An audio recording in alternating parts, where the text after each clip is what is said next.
She laughed in court. Not a nervous laugh, not the kind you choke on when the truth stings. It was the sharp, cruel laugh of a woman who thought she had won.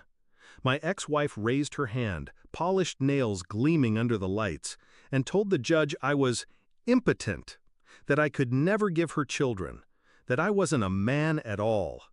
The courtroom shifted. I felt the smirks. And when the gavel struck, her laughter followed me into silence. That was 6 years ago, and still it echoes. Backstory. Claire, that was her name. She was the kind of woman who could make cruelty look like charm, a smile that promised warmth but always came with teeth. When we met, I thought I'd found fire. In truth, I'd just volunteered to burn. I built her a home, funded her dreams, gave her loyalty, blind and undeserved. But loyalty means nothing to someone who feeds on dominance. The more I gave, the more she took. And when the marriage collapsed, she didn't just walk away, she dragged my dignity with her. In front of strangers, she carved me open with that lie, and she left me there to rot. Discovery.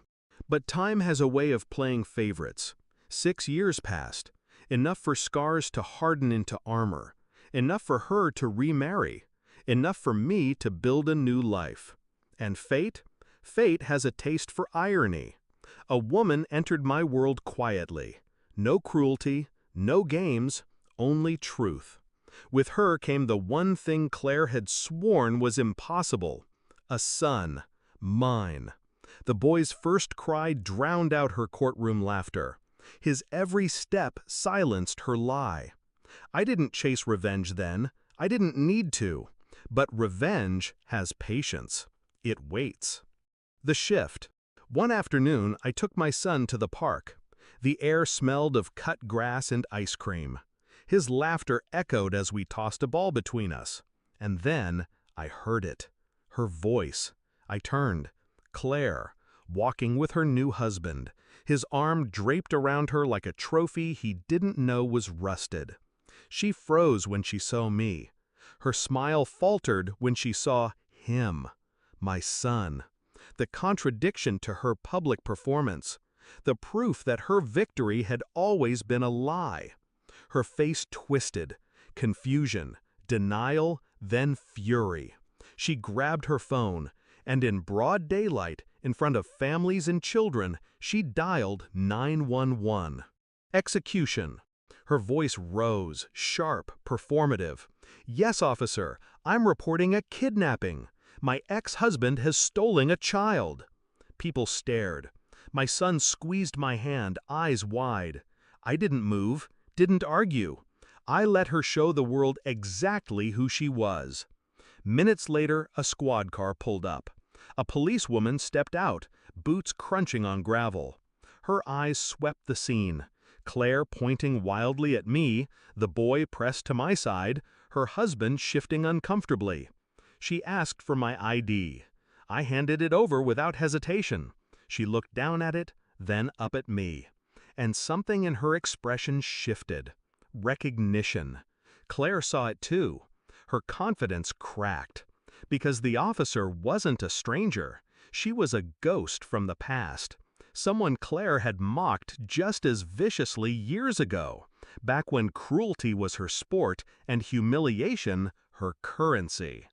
The climax. The officer's voice cut clean through the chaos. "Ma'am, this is his son." Claire blinked, shook her head. "No, he can't. He's impotent. He can't." The words spilled out, the same poison she once used to dismantle me in court. But this time, they fell flat, hollow. The officer turned her gaze on Claire, cold and sharp. "False reporting is a crime. Do it again, and you'll answer to me." Her husband tugged at her sleeve, whispering for her to stop, to walk away. But she couldn't. She was unraveling. Her eyes darted back to my son, the living proof of her lie, the truth she swore the world would never see. And in her face, I saw it. The collapse, the humiliation, The public stripping she once inflicted on me now returned in full. Resolution. She didn't laugh this time. She couldn't. I took my son's hand and walked away. Her voice shrank behind us, desperate, broken, unheard. I didn't shout, didn't gloat, didn't need to. Because 6 years ago, she buried me in lies. Today, the truth stood beside me, breathing, laughing, alive. And she finally understood. What she mocked, I became. What she erased, I restored. What she tried to kill in me, I resurrected. She thought impotence defined me, but all it ever defined was her downfall.